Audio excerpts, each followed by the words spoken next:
I was very fortunate to have the time of this gentleman, Mr. Naeem Payman, the CEO of Payments, a short-term rental company that is based in Cambridge in the UK. Payments is a phenomenal company that is expanding very fast into major cities in the UK and other countries. Naeem shared his experience about the short-term rental industry. Please take a listen.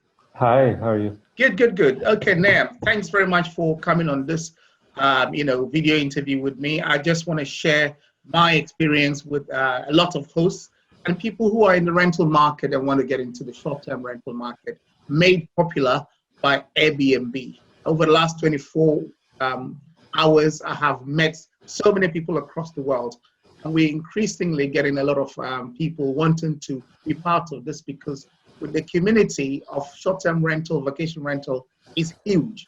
So I'd like you to introduce yourself and your background, and we take it from there. Sure. So my name is Naeem. I got into Airbnb roughly around 4 years ago. And I set up a company to run properties as service apartments on behalf of other landlords 3 years ago. So that company is called Paymons, and we're managing over 60 units at the moment, and we've got another 250 possibly in the pipeline over the next 6 months. We're now also sort of have a spin-off company that will be managing guest houses, so properties where we rent out the rooms individually on a short-term basis, but we don't provide breakfast. So there's still catering in a way, and that people have to provide their own breakfast, and we provide cleaning service, linen service, and so on. Oh, brilliant. Yeah. Due to the issues that we've had along the way, we've also been working on developing our own software, which is called SafeU, and we might be launching that over the next 6 months to a year, depending on how things go. And we'll be starting hopefully to use it ourselves in early 2019 to test it before we release it to other people. Oh, I see. Okay. We will come to talk about the services that you're providing as a company and also the software that you're about to launch, because we're very, I believe that these may help other hosts when they get to be launched, and also, of course, about the services you provide. But first of all, how did you get into this short-term rental market? The way I got into it was essentially that I love food and I love cooking, and I was at university and they would not let us cook our own food, and we were forced to eat in halls, and the food was absolutely horrible. So I managed to find some investors to buy a property, and I worked the figures for them, and I found that it would be worth my while paying rent for a room and renting out the second room as opposed to staying in halls. Unfortunately, once the property had been purchased, my university wouldn't let me move. So then there was this empty property, and I was trying to maximize the return for the investors. So essentially, that's how I got into Airbnb in the first place. Oh, wow. And you've been doing it for some time now. Now, how do you maximize your occupancy? Since you're running how many properties at the moment? In total, we're running just under 100 units. Just under 100 units. That is a hell of a work to do. How do you maximize occupancy? Do you use the Airbnb, HomeAway, TripAdvisor, and all that, or do you have a means of attracting traffic to your properties for greater occupancy? Well, first of all, let me say it's just not myself. It's a team of about 30 or 40 of us now that are managing these properties. So we have various people dealing with various aspects of the work. We do advertise on various websites, including Airbnb, Booking.com, Expedia, Agoda, and so on, so as to give the property the widest reach that we can. We also have our own website. We have a lot of repeat customers who keep coming back. A lot of people come week on week or month on month, or we've had some people who've come for a specific conference, and then the next year they've come again for the same annual conference and have stayed with us. So that's one way of attracting bookings. We also have an SEO specialist who works on the ranking of our website. We're starting to run some Google ads and Facebook ads. One gentleman has recently joined us as Director of Digital Strategy, so he's revamping our own website to make it even more attractive to people. And we've also got a corporate relations manager who's reaching out to various corporates to try and get direct bookings through them. We also, of course, work through large corporate agents like Silver Door, Situ, Oakwood, Bridge Street, and so on, to try and get those juicy, longer bookings in whenever we can. Oh, wow. And in terms of what else we do for occupancy levels, so far we've been using revenue intelligence software, so dynamic pricing. We've not been very happy with them, so actually we have handed in notice to them until the end of the year. We've got a revenue manager who is overseeing the pricing on top of this dynamic pricing software, given that we're not happy with it. But we'll be developing our own module within SafeU, which we can talk about later, what exactly that will do in terms of occupancy and profit optimization.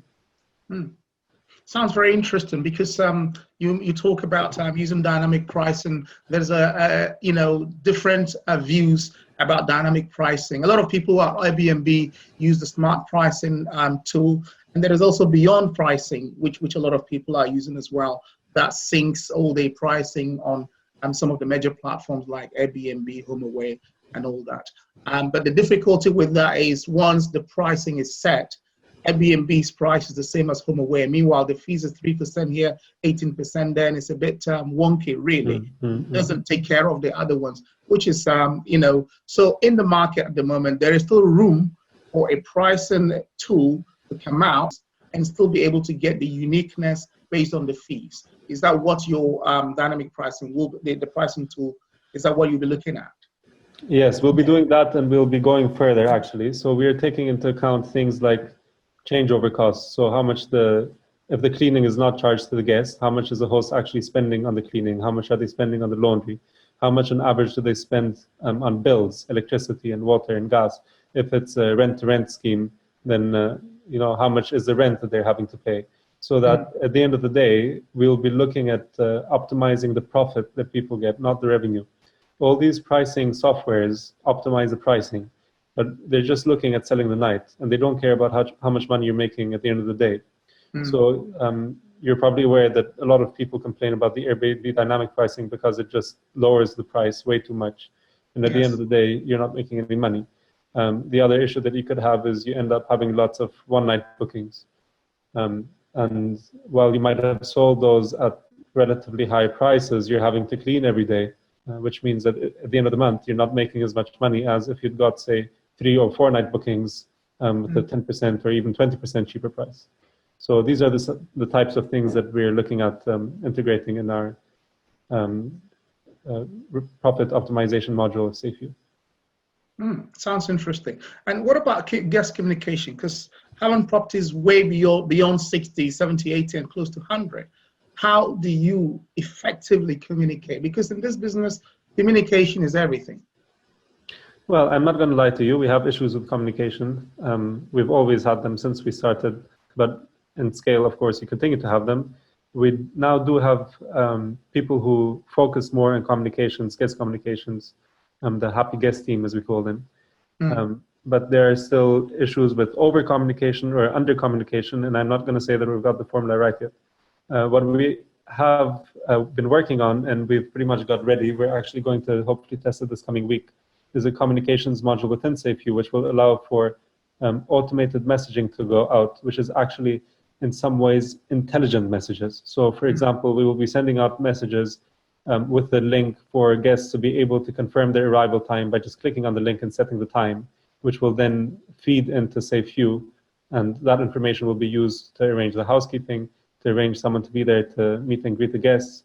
That information can then, once the arrival time has been confirmed, the communications module will be able to send templates out based on arrival time. So say you want to check on the guest an hour after arrival, you'll be able to send an email or an SMS or a pop-up notification on the mobile phone to the guest to ask if everything's okay, and to gain some real-time feedback off that. Something else that we're looking at that we haven't been able to find anywhere else in the market, which is nearing development, is sending out a link to secure the security deposit online. As you know, even if someone books on booking.com, you've got their card details, you really don't want to be taking the security deposit as a remote transaction, because that makes you liable to chargebacks. Now, while a 3D secured link is still liable to chargebacks, it's less liable to chargebacks. You have a better argument to defend. So we have built an integration with WorldPay, whereby we'll be able to pre-authorize the funds and to keep the funds blocked until a couple of days after departure, when you've actually done your checkout through your housekeeper, or if you do your checkout separately, you've confirmed that everything's okay, and at that point, the deposit is released. And all along, you know that the deposit is linked to the specific booking, and if you have an issue that is reported upon checkout by the housekeeper to the booking, you can automatically charge the expense to that secure deposit. I take it that for all your properties, you do charge security deposit. We do. We charge security deposits, and we get all our guests to sign terms and conditions and provide a copy of ID for the lead guests at the moment. And we're looking at gathering even more information once we've got SafeView up and running in terms of a guest module, where we will ask for emergency contact details, details for all the guests who will be staying, so that you don't have, you minimize the risk of having parties and you're able to enforce things more thoroughly. Interesting. Let's talk about how you acquire your properties, because there's two schools of thought. One is the master lease, what they call it master lease in America, or rent to rent here in Europe, in UK and Europe, where you rent a property from a landlord and then optimize the listing, and then at the end of the month you pay them their rent, they pay their mortgage, and so you seek to make profit on each property. You have just mentioned about all the costs that are ancillary to you running that business, and therefore they need to really look at your pricing model. So that is one school of thought, which is the master lease rent to rent.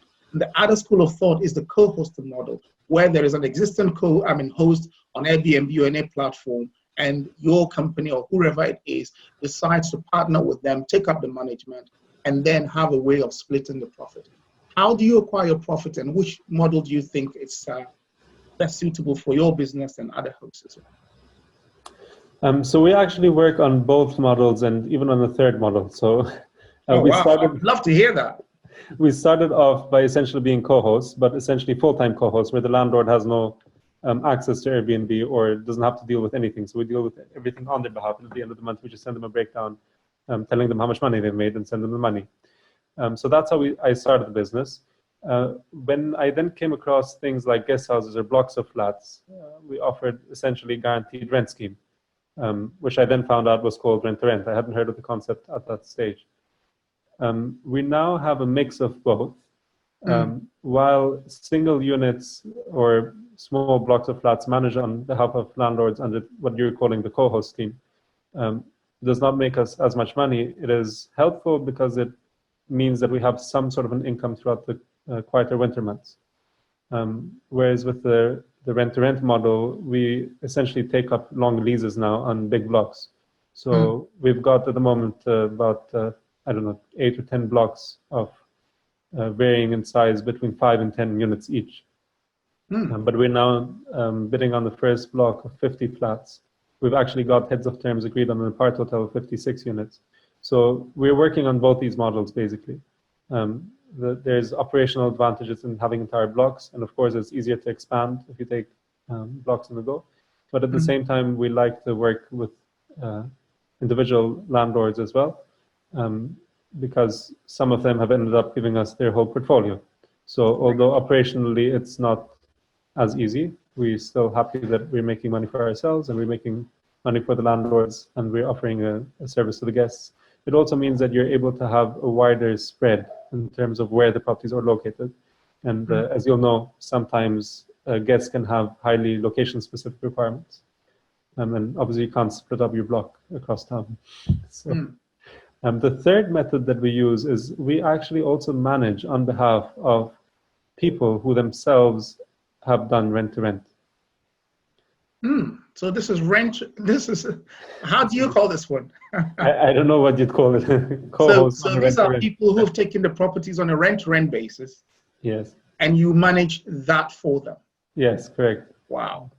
So either rent-to-rent to us or sort of a lease to us. So someone who has a lease on a guest house and comes to us and asks, can you manage it for us? So, yeah. Wow. How do you make enough profit to be able to make some money for the person who's actually taking the lease, and also they make enough money to be able to pay the landlord, especially if they have a mortgage? By knowing what we're doing. I'm sure a lot of people would love to hear that, because it means you really do know what you're doing. Because why I'm saying that is because a lot of people who are doing the rent-to-rent model are actually complaining, especially in Europe, in the UK, in Europe, where the rents are very, very high. You know, in the Greater London area where I live, the rents are very high, and therefore you have to really be able to know what you're doing, like you guys, and be able to maximize the occupancy rate, make some money for yourself, pay all the bills. There's the rates, and in fact, in some councils, they're now seeing the rent-to-rent model as a business, and therefore, instead of council tax, they're charging business rates, and so all of these ratchet up the costs for anyone who is running this business. I don't know how you do it, but you know, it's something that we are finding problems with. Yeah, we've had to deal with all of those. We've got business rates on one of the blocks, and we're appealing that. I don't know how it'll go, but we've been able to break even and make some money even on those. And I mean, we've got some glowing references from landlords who've given us their failing rent-to-rent units that were being managed either by themselves or by other agents, and they've come across and they're very happy. Some of them have actually gone on to give us other properties that they're doing rent-to-rent on in other cities as well. So actually, we've got some in London now, which are rent-to-rent to be managed by us as of the beginning of October as well. So. Okay, these 100 properties, or just under 100 properties, I know I'm speaking to you from France at the moment. You're in France at the moment. Do you have properties across different countries? So at the moment, the vast majority of our properties are in the UK. We've got a block of flats in Brussels. We're in discussion with another block of flats in Nigeria. And in where? Nigeria. Right. Yes. And gosh, you've ventured very far. Tell me more about that. Well, they actually approached us and they asked if we could help them manage their block. They'd found out about our management service online.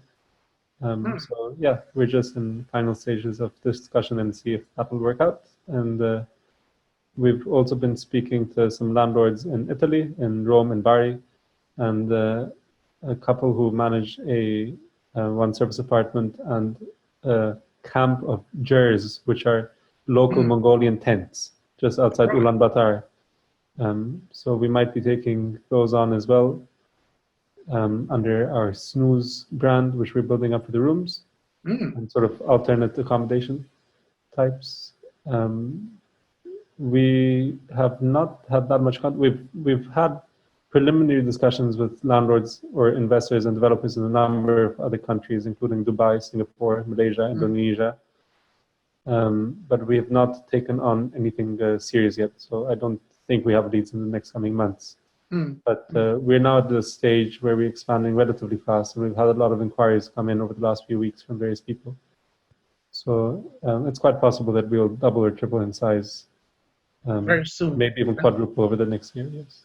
And be more international as well. Do you think that this short-term rental management business that you are in, do you think is the future? Because when people get to know that you're actually making landlords money, and I've been a landlord for quite some time now, and having a full-time job at the time before I started business as a finance director, having a full-time job and managing the properties was the biggest nightmare for me.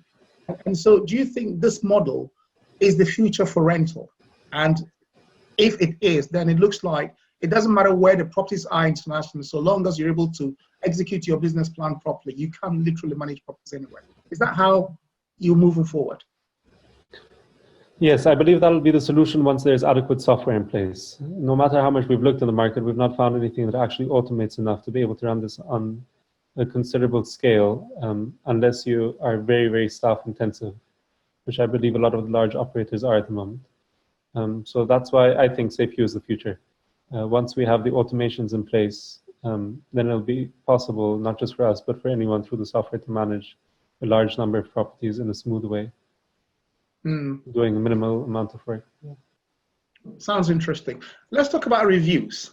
How do you see reviews, and how does reviews affect you? Because as I've been talking to other hosts, the whole concept of reviews sometimes is a bit of fakery, because you do all the work and somebody just does a one-line sentence, and that can literally cause your business a bit of problems or lift it up. How do you manage negative reviews, if you've had any? And if you haven't, how do you ensure that you consistently maintain very, very good 5-star rating reviews? Well, we have loads of negative reviews for a whole variety of reasons. One of them being that, for example, if you check our Booking.com reviews, you'll see a lot of people think we're scamsters. That's due to the way that Booking.com has been presenting extra fees. And for the longest time, we didn't have any extra fees on there. You might or might not know that adding extra fees saves you on commission. So that's why we ended up doing it. And when we did it, we were under the impression that they would show as being inclusive in the price. What we didn't know is that Booking.com displays it in different ways to people booking from different countries. So what that means is that over the summer, a lot of people booked with us who had not seen the extra prices due to the way that Booking.com presented to it. And we ended up having a whole bunch of negative reviews. To me, negative reviews are not as awful as people seem to think. They're a stepping stone. They're part of the learning process. Of course, I'm very upset that we've not been able to deliver the impression and the level of care that our customers have expected in some cases. But we have a feedback process in place whereby we look at the negative reviews, we see what can we learn from them so as not to repeat the same mistake twice. If it's been repeated twice, why is it happening again? What measures do we need to put in place to make sure that this is prevented from happening again? We do try and reach out to the guests when we're able to and apologize and offer them a discount of the next booking. The other thing I'd say is that negative reviews probably affect you quite a lot if you're solely relying on somewhere like Airbnb. And if you're just managing your property on Airbnb and you start off with bad reviews, or even if your reviews start to drop after a while, then you probably won't get many bookings. And Airbnb has become very controlling of how many bookings you get based on your reviews. So you're very much at the grace of Airbnb. But by working through someone like us who makes sure that you get quite a wide exposure of your property on various channels, that means that a negative review posted on one website by an unsatisfied guest over there having been left a bottle of water in the fridge which the cleaners missed out on, or something small like that, goes on about leaving 1-star review. That's not going to ruin your business. That's not going to ruin your income off your property. It does. It does actually do that. Let me take you on what you just said, by working with us. When you say by working with us, what does that mean? Because a lot of people might want to find out exactly what you mean by that and to make a decision as to whether, I'd rather go with your company or do it solo, relying on Airbnb. Because frankly speaking, as you say, if you rely only on Airbnb and all these platforms, to maximize the occupancy, sometimes it can become a challenge and a hard work. So by working with us, what exactly do you mean? Sure. So our company is called Paymons. That's P for Papa, E for Echo, Y for Yankee, M for Mike, A for Alpha, N for November, S for Sierra. Paymons. If you look up Paymons, you'll be able to find our website. You'll be able to read out more about our Paymons passive property, as we call it. So the scheme whereby landlords or people on a rent-to-rent contract can make use of our services on a commission basis. We offer various packages for different levels of involvement, which range from 13 to 20% plus VAT on the turnover that we achieve for landlords. So 20% is a full management package, including meet and greets if necessary, and the quality auditing program. So if someone decides to work with us, we keep a fee basically for the work that we're doing, and we deliver everything within that package for the landlord. So it can start from a small package which just basically includes marketing and online communications to the guest finances, and where the host or the operator takes care of the staffing on the field and the cleans and so on. We will still liaise with and communicate and manage the housekeepers on behalf of the host or the operator, but we would not be in charge, say, to find the housekeepers or the maintenance staff that are required to run the place. Up to the other end of the package, yeah. So to some extent, when you take up these properties, for example, assuming that I'm a host and I'm a bit tired, I'm not getting occupancy as I should because I'm reliant only on Airbnb, and I decide to come to Payments, for example, take me through the process.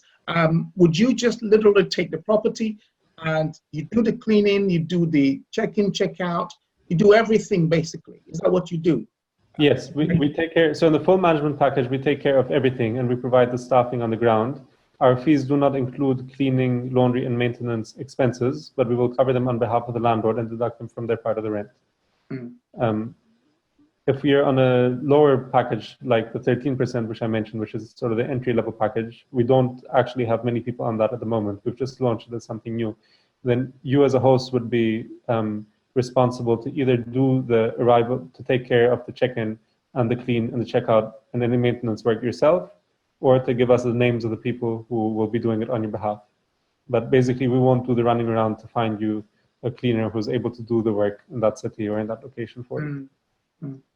It appears as if there's quite a few management companies for the short-term rental market springing up, like payments, and I've seen quite a number. But it looks like the services you're offering are very, very, good for people to listen to and pay attention to. So we try very hard. So something that is different, for example, from a lot of the other companies, we've got in-house office staff Yes. who work from 6 a.m. till midnight UK hours, 7 days a week. Okay, that's not some virtual assistant. That's actually a staff member of the company who's working full time and knows the policies and knows how the business runs and knows how to answer guest requests, special requests, who's actually speaking to your housekeepers, speaking to your maintenance staff, dealing with the landlords. So, the package that we offer in terms of the customized service towards the host and the importance that we give to the host, I don't believe is offered by everyone in the market. I'm not saying we're the only ones, but even some of the large players, I've heard negative feedback from hosts and landlords who've not been happy with the level of service that they provide. While you will always get the odd disgruntled guest, and while we definitely have had many disgruntled guests, I can confidently say that we've not had any disgruntled landlords to date who've been unhappy with the service that we provide. That's very interesting. Okay, now let's go to again to the services that you actually provide. If a host was to come to you, what is the process you're going to take them through? And now, basically, I'm just trying to get you to make a pitch. Pitch Sure. me, and let me decide right now that I am going to go with payments. I mean, in a brief sentence, all you need to do is give us your Airbnb listing link so we can find out what it is that you're trying to sell, and give us your phone number, the phone number of the people that we're dealing with, and the keys. And that's pretty much it. In practice, that means that we need to sign the contract with you. We will need you to fill in 2 brief questionnaires with details on the amenities of the place and how many people it sleeps and how many bathrooms it has, just in case there's a mistake on the Airbnb listing. And we will pretty much take things over from there. So we can transfer your bookings, your existing bookings into our system. We'll make sure to keep servicing those. We will try our best to honor any policies that you have had that are different from what we have. But after that, for all new bookings, everything would have to conform to our policies. So for example, our check-in is after 3 p.m. and our departures are by 11 a.m. unless the guests have arranged differently. If you, for example, had the check-ins after 2 and arrivals by 10, we will keep honoring that for existing bookings, but we will seek to streamline it with what we have in place overall. Oh, fantastic. And after that, basically, you shouldn't hear from us unless there's a major issue or some information that we require until the end of the first month. So towards the beginning of the second month, so to speak, we would send you a breakdown with all the bookings that you've had. We will show clearly when they arrived and when they left and how much they've paid after the fees and so on. And what our management commission has been, any cleaning, laundry, any odd expenses. If you asked us to buy an extra mirror for the place, that would show as an expense and you'd be able to see your profit. At the moment, the software that we're using has a landlord login as well, so you'd have some transparency in terms of what nights have been booked and how much you're making roughly. But it is not ideal. So again, in the software that we're developing, SafeView, we'll have a full landlord module where you'll be able to see detailed reports of exactly how much you've made through what channels, what commissions have been paid, and you'll be able to book yourself in for a week or two, or for if you have family visiting or anything like that. That sounds great. So that means that your new module would have a dashboard for the landlord who has the property, and they can see what is going on. And if they needed to add more properties, they could literally just go there and list their property because they've signed an agreement with you. That's correct, yes. So you'd be able to list your own properties. You'd also be able to book yourself in probably at a discount to other properties that we manage. We'd also have a guest module where the guest is able to see all the reservations. They're able to see information about their stay. They're able to communicate with us through automated messaging in the chat system. They're able to upgrade their room or buy add-ons such as parking or a cinema ticket or a discounted local restaurant. We will have an app. Actually, we already have a login for housekeepers and housekeeping managers to be able to see in all their upcoming cleans. They'll be able to see confirmed cleans for the next day every night, and they'll be able to see provisional cleans, which of course are subject to change for the coming week. So that way they can plan their time better. We're also working on a marketplace of contractors, and we might integrate to third-party websites which offer contractors, so that when an issue is reported by a guest or a house member, a housekeeper or hospitality staff or whoever, it goes into the system and it can be put out to bidding if you don't have anyone in-house who can do the job. So you can find out who is the person who will do the job the fastest or for the best value for money. And you can then follow up with a review of the job, and all the way through, the guests will be kept updated with information as to how far you've got in resolving the issue that they've reported. And landlords will be also kept informed if required.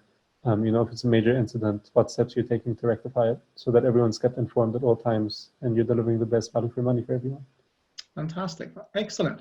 Now, just two more questions. First of all, if you had any advice for property investors who are looking to buy property and to give them to payments or to run it on them by themselves as short-term rental, or for existing hosts like myself, or people who have properties and are already renting it on long-term, but are looking to move into the short-term rental market, what advice would you give them, briefly?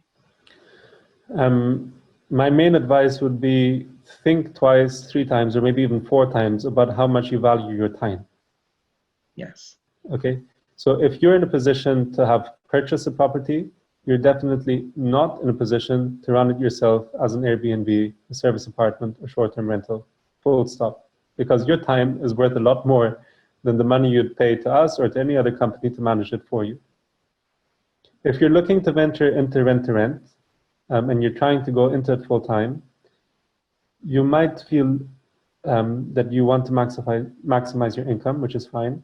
If you want to maximize your income in the short term, it's probably worth you doing it yourself. If you want to maximize it in the long term, then it's probably worth outsourcing it. But you need to make sure that the people you're outsourcing it to know what they're doing and get it right. What that means is you'll have more time to find more deals, and you can pass more deals to the same management company that'll sort everything out for you, and you won't get the hassle. Service apartments are not the dream. As you yourself as a host know, running an Airbnb full-time is not the dream. It takes up your whole time. It's a 24/7 job. And if you're trying to leave your job to get into something less demanding, you don't want to be running your own Airbnbs. Oh, wow. That is absolutely excellent to hear. And I'm sure a lot of people would take that on board. Final name. Let me ask you one question. If you were an animal, what animal would you say you are and why? A phoenix. Why? Rise from the ashes. Interesting. That's my man. Fantastic. Fantastic. Listen, it's great to have you on board. You've shared a lot of experience about payments management company and the software you're about to develop for dynamic pricing and all of that. If people have to reach you, how do they reach you? You can email me at Naeem, that's November Alpha India Mike, at paymans.com. And the website is paymans.com. That's it. Excellent. Thank you so much. Thank you very much for this opportunity, and I hope to hear from you soon. Thank you. All the best with your project. Thank you. Bye-bye. Bye.